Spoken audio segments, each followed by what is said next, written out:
tak kita menangis kerana perkara-perkara dunia? Atau pernah tak kita menangis untuk perkara akhirat? Jadi kali ini saya ingin meresensikan sebuah buku bertajuk Lukisan Tarbiyah Air Mata Terakhir.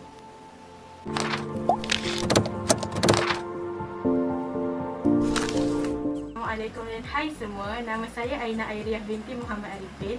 Saya berusia 15 tahun dan berasal dari Pahang. Hari ini saya ingin meresensikan sebuah buku bertajuk Lukisan Tarbiyah Air Mata Terakhir. Sedikit ringkasan tentang buku ini. Ia diterbitkan oleh Setap Press Sdn Bhd dan ia diterbitkan pada tahun 2018. Ia ditulis oleh Abeban.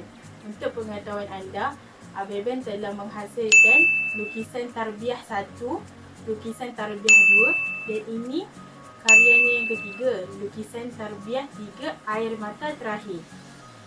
Dan betapa menariknya buku ini sehingga ia dicalonkan dalam anugerah pilihan pembaca tahun 2019. Buku ini juga mengandungi 370 muka surat dan 2 bahagian. Bahagian pertama ialah komik pendek dan bahagian kedua ialah komik strip.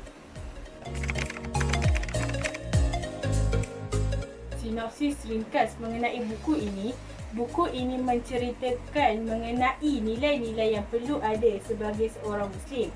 Buku ini diterjemahkan dalam bentuk lukisan yang sangat menarik untuk dibaca. Kegemaran saya dalam buku ini ialah dosa yang diredai. Saya mengemari bab ini kerana ia mengisahkan tentang dosa yang sudah kita jadikan sebagai hiburan dan menjadi rutin masyarakat masa kini. Kita sewajarnya tidak melakukan itu kerana ia akan menyebabkan impak negatif dalam hubungan kita sesama manusia. Oleh kerana itu, saya mengemari bab ini. Mengapa buku ini menarik untuk dibaca? Kerana pertama, buku ini berbentuk komik, jadi ia sesuai untuk dijadikan bahan bacaan di masa lapang. Kedua, cara penyampaian mesej yang berbentuk santai amat sesuai untuk bacaan dalam kalangan remaja. Pengajaran dari buku ini ialah pertama, kita perlulah menjaga percakapan ketika menegur. Kedua, kita tidak boleh menilai seseorang dari luarannya. Ketiga, kita perlulah sentiasa bersangka baik terhadap orang yang memberi nasihat kepada kita. Pengajaran pertama, kita perlulah menjaga percakapan ketika menegur seseorang kerana ia mungkin boleh menyebabkan si penerima terasa hati. Oleh kerana itu, kita perlulah menjaga percakapan ketika menegur.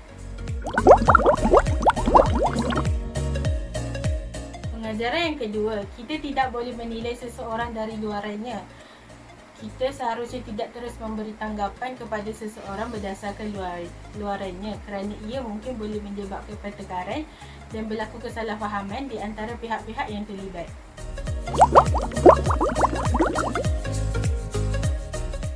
Pengajaran ketiga, kita perlulah sentiasa bersangka baik terhadap orang yang memberi nasihat kepada kita tanpa memandang rendah siapakah dia atau memandang buruk terhadapnya.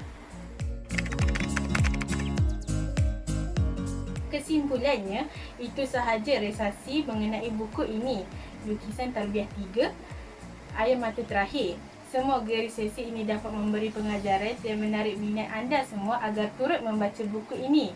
Sekian, terima kasih dan Assalamualaikum.